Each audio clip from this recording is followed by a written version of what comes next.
Hi, I'm Ramteen. I'm Rund, and we're the hosts of Throughline from NPR.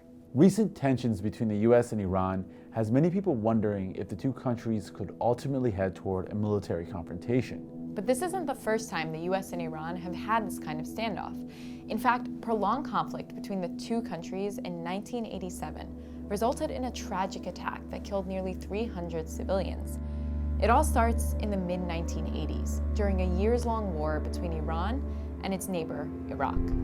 At the center of their battles was one of the biggest moneymakers in the Persian Gulf, oil. Iraq got a lot of support during the war from its Arab neighbors, so Iran eventually retaliated by attacking Kuwaiti and Saudi Arabian oil tankers. But this move threatened the oil supply of many Western countries, including the United States. So starting in 1987, the US sent more than 30 warships to the region to escort Kuwaiti oil tankers. It would become the largest US naval convoy since World War II. It was called Operation Earnest Will. Iran responded by laying naval mines and attacking American warships with small speedboats. This began a pattern of back and forth attacks between the two sides. The US attacked Iranian military sites, a US warship was hit by an Iranian mine that injured several American soldiers. And by 1988, the situation only got worse. On July 3rd, an American ship called the USS Vincennes picked up a signal from what they suspected was an Iranian fighter jet heading straight their way.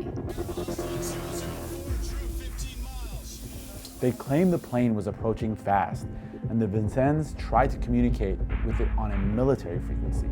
After several attempts, there was still no response. But the Iranian aircraft couldn't hear the warnings. It was actually a civilian flight, Iran Air 655. The flight was carrying 290 passengers and crew en route to Dubai.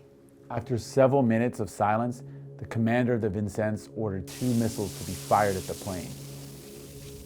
Oh, dead!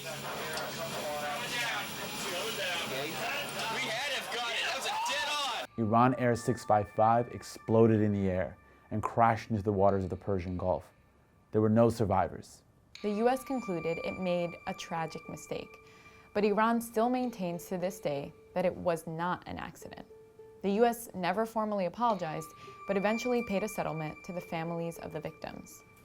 This regrettable accident, and it was an accident, was a byproduct of the Iran-Iraq War and saddened all Americans. Since that event, the US and Iran haven't had any direct military confrontation. But with the buildup currently happening in the Persian Gulf, there is a chance that history could repeat itself.